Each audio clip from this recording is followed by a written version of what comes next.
Bienvenidos al Entretiempo. Este es nuestro episodio número 6 y a veces la vida nos obliga a tomar una pausa para tomar impulso y para seguir adelante con esos proyectos. Por eso los queremos acompañar, porque la pasión es clave para la perseverancia y para lograr ese objetivo que tanto estamos buscando. Este es una producción entre ESPN y Scotiabank. Somos Andrea Guerrero y Fernando Palomo. Fer, bienvenido. Qué gusto compartir este espacio de nuevo contigo, Andrea, hoy para conocer cómo se construye la figura de un futbolista. Los vemos siempre, aquellos deportistas que llegan a la élite compitiendo en los máximos escenarios, bajo los reflectores de mayor luminosidad, pero pocas veces llegamos a ver cuántas oportunidades tuvieron para tomar una decisión que quizás no los habría llevado a donde al final se encontraron.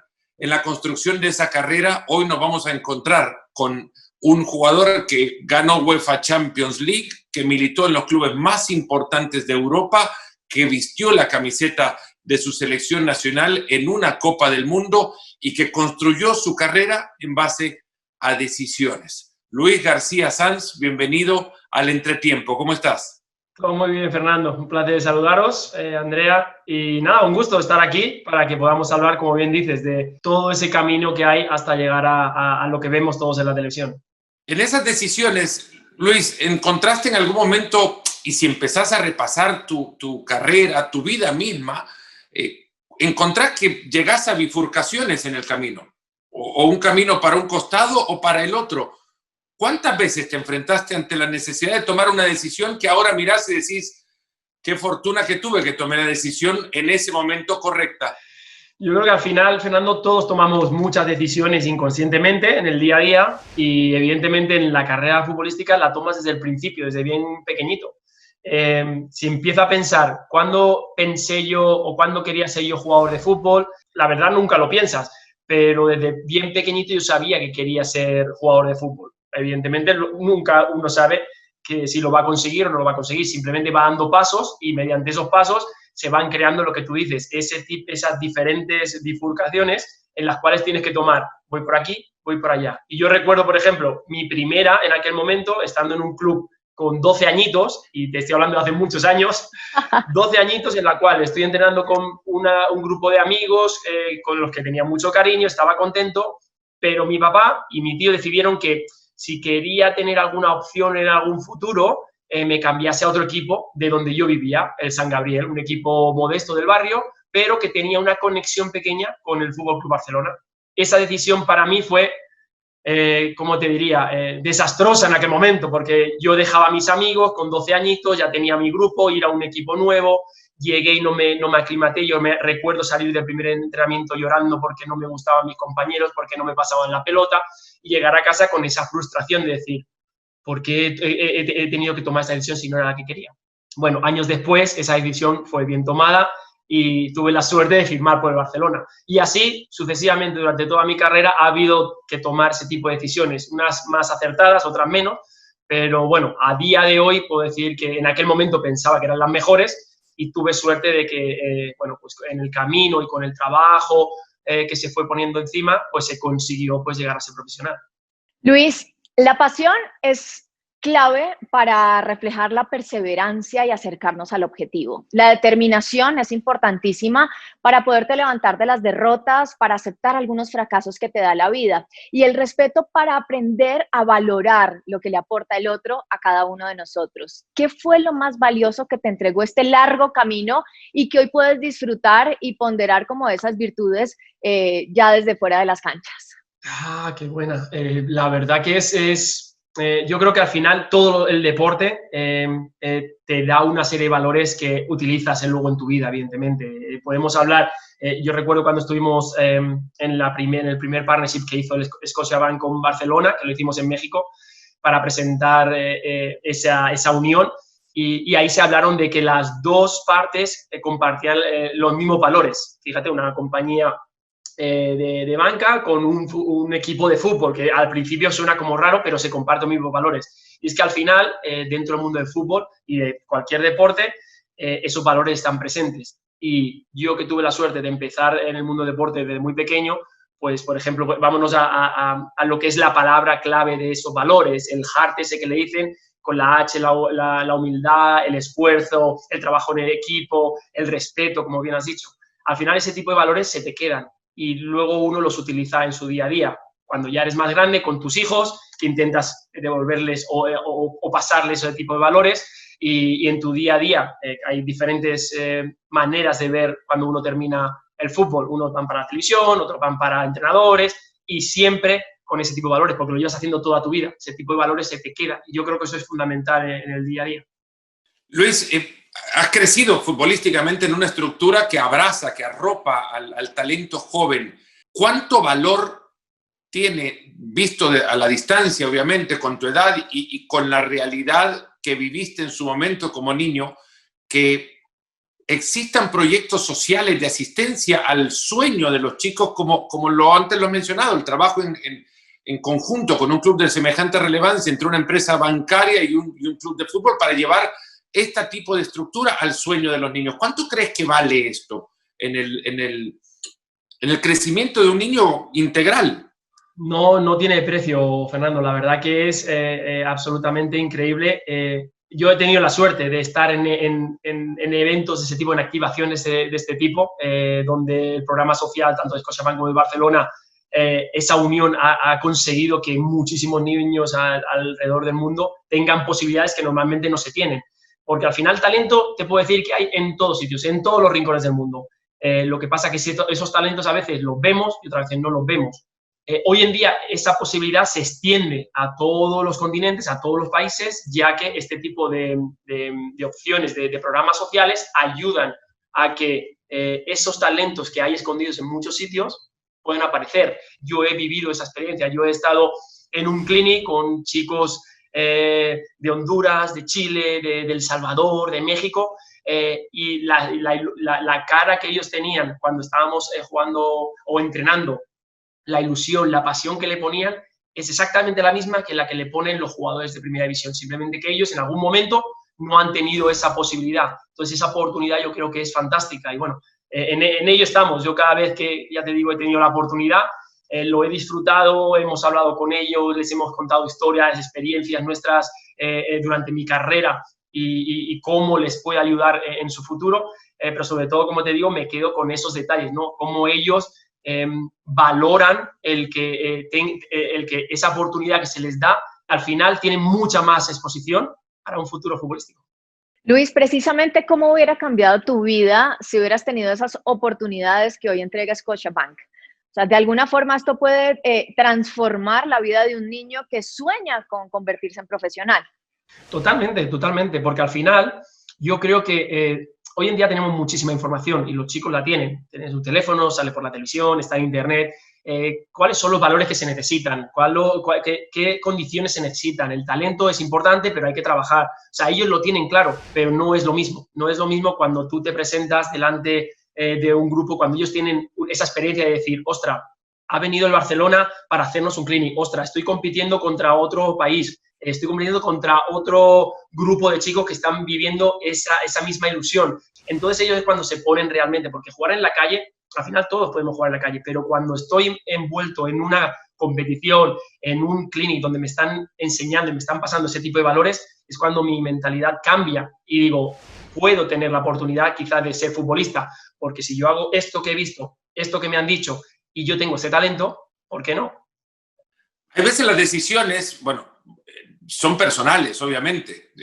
Te llega a ti la oportunidad de decidir, pero ¿quién decidió por ti que se haya convertido, Luis, en una figura trascendental en tu carrera? Aquel que haya dicho, lo voy a poner.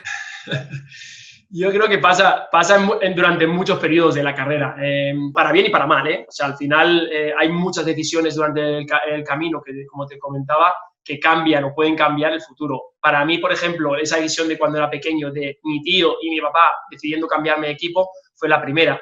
Luego recuerdo siendo juvenil, Joan Vilà, que era el entrenador que yo tenía en la cantera del Barcelona, cuando tenía 17 años, decidió que no tenía que subir al equipo C, sino mejor pasar otro año en el juvenil y me puso de delantero centro. Ese año de delantero centro marqué 60 goles, fui el máximo goleador casi de la historia del Barcelona en esa categoría.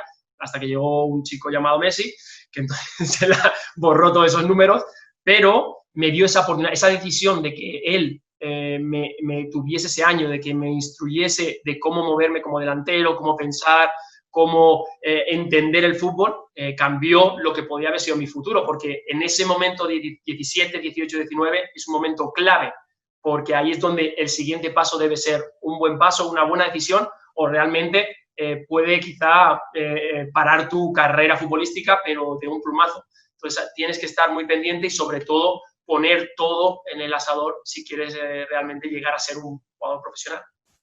Luis, precisamente ese niño que estaba dando sus primeros pasos, impulsado por su tío, por su padre, ¿se imaginó alguna vez llegar al punto máximo del fútbol, levantar una orejona, tocar la gloria? ¿Lo dimensionaste antes? Sí, claro que sí. Yo creo que todos. Además, a mí me tocó vivir la primera Champions del Barcelona, con ese fantástico gol del actual entrenador del Barcelona, que es Koeman. Y ahí es donde tú realmente, porque eres pequeño, ahora es fácil, lo vuelvo a comentar, redes sociales, televisión, partidos de fútbol en todos los canales del mundo mundial. Antes no, antes había 2 canales y podías ver a un equipo o a otro equipo, no había muchas posibilidades. Entonces, para mí el Barcelona era el equipo que yo seguía, eran los jugadores, los Romario, Laudrup, jugadores que para mí eran mis ídolos. Y ese momento en el que levantan la copa para mí fue pues algo único, como claro, la primera, el Barcelona, yo quiero eso, yo quiero estar un día y para eso trabajé, para eso lo intenté y bueno, pues al final tuve la recompensa que quizá muchos niños no tienen, porque te puedo decir que estoy seguro, millones de niños en todo el mundo intentan y visualizan ese momento y la verdad que es muy complicado. Era complicado visualizarlo incluso en el entretiempo de ese partido en Estambul. Luis, cuando pita el árbitro al final de la primera parte y ustedes como jugadores del Liverpool tienen que caminar al vestuario, ¿cómo hacen para reconocer que todavía tienen 45 minutos por jugar de un partido que están perdiendo por 3-0? La vida te deja muchos ejemplos de esto, ¿no? De repente estás en un momento de pausa, te ves perdiendo en el partido y tenés que salir a remontarlo. ¿Cómo lo hicieron ustedes? ¿En qué pensaron? ¿Cómo salen a rescatar una nave que parece hundirse? Totalmente. Y la verdad que yo creo que durante los primeros minutos no reacciona. O sea, tu mente está en stand-by. Es decir, has peleado durante toda tu vida para ese momento. Has trabajado durante todo el año para ese momento. Después de haber trabajado un plan contra un Milan de aquel momento, que era uno de los mejores equipos de Europa, el primer minuto te meten el primer gol. ¿Cómo tienes que cambiar esa mentalidad? ¿Cómo dices, yo tenía un plan, pero ahora no me va a servir, tengo que cambiar el plan? Y recibes el segundo gol, el tercer gol, y llega la hora de irte al vestuario con ganas de realmente irte para casa, porque cómo le remontas a un equipo italiano por 3 goles en una final de Champions. Talento sí que había, pero a nivel individual, en cuanto a nombres, no era un equipo lleno de nombres. Sí, estaba Xabi Alonso, Steven Gerrard, o sea, por supuesto que después de esa final fueron nombres que todo el mundo conoce a nivel mundial, pero en aquel momento no eran conocidos. Yo te hablo de Jimmy Traoré, Igor Biscam, Josemi, son jugadores que quizá te pasen desapercibidos y estaban en esa final porque no tenían ese nombre hasta ese momento. Pero una cosa sí teníamos y era esa unión, esa creencia de que todos juntos no éramos el mejor equipo de todos, pero como unión, como unidad, sí que éramos prácticamente, no te iba a decir invencibles, porque evidentemente perdimos partidos durante todo el año, pero sí que era muy complicado perder. Entonces, cuando llegamos al vestuario y Rafa Benítez intentó de una manera súper sosegada, súper calmada, que en la primera parte pues había pasado y no podíamos hacer nada, y ahora era cómo íbamos a reaccionar en la segunda, qué íbamos a hacer. 1, para no recibir más goles, por supuesto, porque si no podía ser una de las peores finales del mundo. 2, si teníamos oportunidad de hacer algo en contra de ese resultado, de ese marcador que teníamos tan adverso. Y 3, cómo íbamos a salir en cuanto a actitud. Teníamos 45.000 aficionados fuera cantando canciones desde el primer minuto hasta, como se demostró, los 120 que estuvimos jugando. Y esa manera... ¿Lo escuchaban, Lucho? Dígame. Muchos libros cuentan que ustedes en el vestuario escuchaban casi románticos, libros que en el vestuario se van escuchando las canciones de los hinchas y ustedes se miran uno a otro y en sus rostros se va pintando la ilusión de un equipo que tiene que salir al campo a comérselos porque allá afuera hay miles de aficionados del Liverpool. Es muy romántico toda esa historia, pero yo no sé si se puede escuchar en un vestuario todo aquello. No, la verdad que La verdad que sí, suena todo muy romántico y desde el vestuario en sí no se escucha. Te voy a decir, te podría decir, oh, sí, lo encontrábamos y los gritos de los compañeros. No, la verdad que en ese tipo de momentos y estamos hablando de decisiones, de toma de decisiones, de cómo afrontar ese tipo de adversidades. En ese momento, ese no fue nuestro impulso, lo que nos ayudó a salir y sacar el partido adelante. Sí fue cuando una vez desde dentro del campo, minuto 1 de la segunda parte, arrancamos y nuestra afición siguió animando el primer minuto. O sea, la afición italiana estaba en silencio y ese ánimo que recibíamos de la grada sí lo notamos desde el minuto 1 y eso sí que te ayuda a enfrentarte a lo que tienes que hacer, a los siguientes 45. Así se impuso. Arrancamos del principio, la unión del equipo, la ilusión, la ayuda del aficionado y sacamos el partido adelante consiguiendo esos 3 goles en prácticamente 20 minutos. Luis, yo me quiero regresar un poco porque a veces nosotros no dimensionamos que la decisión que tome hoy puede repercutir en el mañana. Y le pasa a jóvenes, nos pasa a nosotros en el ejercicio de nuestra profesión, a ustedes como futbolistas. ¿Cómo llega esa decisión de irte a Tenerife? Resultas por cuestiones de la vida encontrándote con Rafa Benítez, que es el mismo técnico que después pues, te pide en Liverpool y ahí encuentras la gloria. Exactamente. La verdad que hablábamos nuevamente de decisiones, y es una decisión que se toma en base a algo deportivo. Yo no estaba jugando en el Valladolid, me había tenido que ir a jugar a Toledo, que era una división inferior, porque yo quería seguir progresando deportivamente. Yo decido irme con Ángel Capa a Tenerife, lejos de la familia y de los amigos, porque al final Tenerife está fuera de la península ibérica, y para mi decisión es, voy allí porque el entrenador cuenta conmigo. Llego allí y ese mismo día el entrenador se marcha. Imagínate mi sensación de llegar y decir, cómo yo tomo esta decisión de llegar aquí porque el entrenador cuenta conmigo deportivamente y ahora el entrenador es el que se va. Esa incertidumbre de quién va a llegar, quién no va a llegar, va a contar conmigo, igual me tengo que volver. En el club donde acaban de prestarme, que era el Valladolid, igual no cuentan conmigo porque ya me lo habían comentado. Entonces, ese momento es esperar, vamos a ver qué pasa. Y llegó Rafa Benítez. Dicen que a veces la suerte en el fútbol es importante. Y hay esa frase de cuando una oportunidad se junta a la preparación, se le llama suerte. Pues yo creo que ese fue el momento. Llegó la oportunidad en que llegó Rafa Benítez, contó conmigo. Yo llegaba con muchísima ilusión de por fin demostrar que yo podía ser jugador importante en esa segunda división y en la primera división. Y ese año fue un año fantástico, como bien comentabas, que hizo que Rafa Benítez confiase en mí para los siguientes años. De hecho, yo firmo en el Atlético de Madrid 2 años después y Rafa Benítez ese mismo año quería llevarme al Valencia. No hubo la posibilidad, pero 2 años después sí hubo la posibilidad de irme al Liverpool. Por eso te digo, con el Liverpool ganas la Champions, tengo la posibilidad de jugar un Mundial. Esa decisión de ir a Tenerife cambia mucho el devenir de mi carrera. Luis, una última, y esto creo que cierra también un camino, porque después de ser lo que ha sido durante los sueños de niño y la construcción de una carrera, terminás llegando a un final que es ineludible. Por mucha gambeta que puedas tener como futbolista, hay un final al que no puedes gambetear, que es el final del camino como profesional. ¿Cómo te preparás para dejar de jugar? Totalmente, Fernando. La verdad que hoy en día da un poco de miedo y de vértigo el ver lo desafortunadas que son algunas carreras futbolísticas, porque todos vemos los grandes equipos, todos vemos Barcelona, Real Madrid, esos jugadores que han trabajado durante muchos años, pero debajo de todo eso hay un subfútbol del cual muchos de esos jugadores, cuando terminan sus carreras, no están preparados para enfrentarse a la realidad de lo que no se ha trabajado. Es decir, tú llevas 20 años, 15, 18 de carrera donde te has centrado en lo que es el día a día. Entreno, descanso, me preparo para el siguiente partido. Ese es tu día a día, no hay más. No ves más allá de ese año de contrato o esos 2 años de contrato.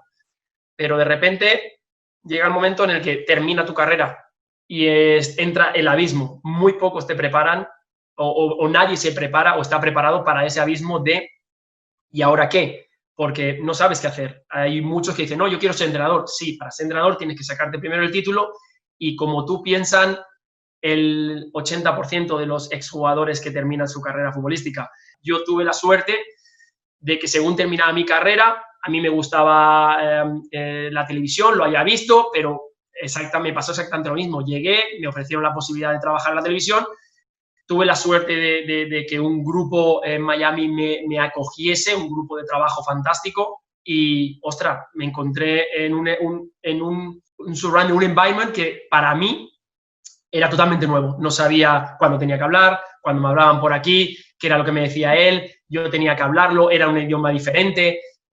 Bueno, fue un shock. Luego me di cuenta que para adaptarme a mi nueva vida tenía que seguir aprendiendo, tenía que seguir creciendo.